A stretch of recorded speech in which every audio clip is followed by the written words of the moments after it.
Assalamualaikum warahmatullahi wabarakatuh. Kami dari kelompok 3 akan mempresentasikan tentang teori belajar behavioristik. Adapun nama-nama dari anggota kelompok kami, yang pertama Muhammad Abdul Mujib dengan NIM 039, Niken Puspitaningrum dengan NIM 031, Anisatul Karimah dengan NIM 033, dan Fadilatunisa dengan NIM 030. Yang pertama yaitu pengertian teori belajar behavioristik. Menurut Desmita, teori belajar behavioristik merupakan teori belajar memahami tingkah laku manusia yang menggunakan pendekatan objektif, mekanistik, dan materialistik. Sehingga perubahan tingkah laku pada diri seseorang dapat dilakukan melalui upaya pengondisian. Teori ini mengutamakan pengamatan, sebab pengamatan merupakan suatu hal penting untuk melihat terjadi atau tidaknya perubahan tingkah laku tersebut. Belajar merupakan perubahan perilaku dan pengetahuan yang relatif lama dari hasil praktek maupun pengalaman. Ada beberapa poin untuk membahas hal tersebut menurut Kusmitarjo dan Maja. Yang pertama, belajar menghasilkan perubahan.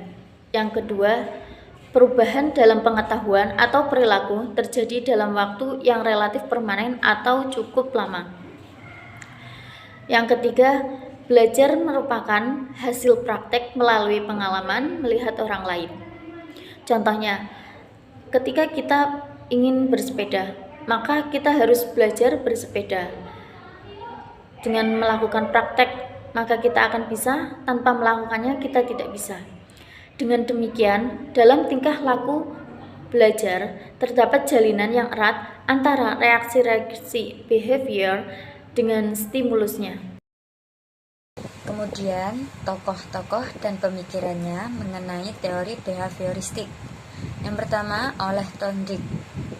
Salah seorang pendiri aliran tingkah laku, teori behavioristik dengan belajar adalah suatu proses interaksi antara stimulus dan respon. Dalam implementasinya ini, siswa sekolah dasar mengalami peningkatan kemampuan membaca dengan adanya interaksi dengan media belajar, seperti contohnya berupa media cerita bergambar. Dan meskipun Thorndike tidak menjelaskan bagaimana cara mengukur tingkah laku yang non-konkret, tetapi teori ini telah memberikan inspirasi kepada pakar lain yang datang sesudahnya. Dan teori Thorndike ini disebut sebagai aliran koneksionisme. Yang kedua, yaitu oleh Ivan Petrovich Pavlov, classic conditioning atau pengkondisian adalah suatu proses yang ditemukan oleh Pavlov melalui percobaannya terhadap hewan anjing, yang dimana perangsang asli dan netralnya itu dipasangkan dengan stimulus bersyarat secara berulang-ulang sehingga memunculkan reaksi yang diinginkan. Dan berikut beberapa tahapannya, yaitu yang pertama, ia menunjukkan makanan kepada anjing yang kelaparan dan mengeluarkan air liurnya. Kemudian, Pavlov membunyikan bel yang diteruskan dengan pemberian makanan kepada anjing. Dan selanjutnya, dalam penelitian Pavlov ini yang terjadi adalah ketika bel mulai berbunyi, maka pada saat yang bersamaan anjing mengeluarkan air liurnya. Anjing merespon bel tersebut dengan air liurnya meskipun tanpa adanya makanan. Yang ketiga yaitu John B. Watson. Menurut Watson, pelopor yang datang sesudah Thorndike, stimulus dan respon tersebut harus berbentuk sebuah tingkah laku yang bisa diamati. Dengan kata lain, Watson mengabaikan berbagai perubahan mental yang mungkin terjadi dalam belajar dan menganggapnya sebagai faktor yang tidak perlu diketahui. Bukan berarti semua perubahan mental yang terjadi dalam benak siswa tidak penting. Semua itu penting, akan tetapi mereka memiliki beberapa faktor yang tidak bisa dijelaskan apakah proses belajar sudah terjadi atau belum. Dan pakar yang terakhir yaitu Bruce Frederick Skinner. Konsep-konsep yang telah dikemukakan oleh Skinner tentang belajar lebih mengungguli konsep para tokoh sebelumnya. Di sini ia mampu menjelaskan beberapa konsep belajar secara sederhana namun lebih komprehensif. Menurut Skinner, deskripsi antara stimulus dan respon untuk menjelaskan sebuah perubahan tingkah laku tersebut adalah deskripsi yang tidak lengkap. Respon yang diberikan oleh siswa tidaklah sesederhana itu, sebab pada dasarnya setiap yang diberikan untuk berinteraksi satu dengan yang lain, dan interaksi ini artinya mempengaruhi respon yang dihasilkan berbagai konsekuensi, yang pada gilirannya akan mempengaruhi tingkah laku siswa. Selain hal itu, Skinner juga memiliki beberapa prinsip utama pandangan. Berikut prinsip-prinsip utama pandangan Skinner. Yang pertama yaitu descriptive behaviorisme, yaitu pendekatan eksperimental yang sistematis pada perilaku spesifik untuk mendapatkan hubungan S dan R. Pendekatan induktif, dalam hal ini pengaruh Weston jelas sangat terlihat. Kemudian yang kedua yaitu empati organisme, menolak adanya proses internal pada individu. Dan yang terakhir yaitu mengolah menggunakan metode statistikal.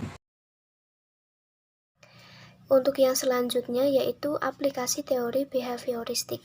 Hal-hal yang harus diperhatikan dalam menerapkan teori behavioristik adalah ciri-ciri kuat yang mendasarinya, yaitu untuk yang pertama, mementingkan pengaruh lingkungan, mementingkan bagian-bagian, mementingkan peranan reaksi, mengutamakan mekanisme terbentuknya hasil belajar melalui proses stimulus dan respon, mementingkan peranan kemampuan yang telah terbentuk sebelumnya, mementingkan pembentukan kebiasaan melalui latihan dan pergaulan.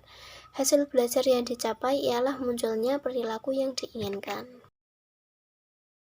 Sebagai konsekuensi teori ini, para pengajar yang menerapkan paradigma behavioristik akan menyusun bahan pembelajaran dalam bentuk sudah siap, sehingga tujuan pembelajaran yang harus dikuasai oleh siswa disampaikan secara utuh oleh pengajar.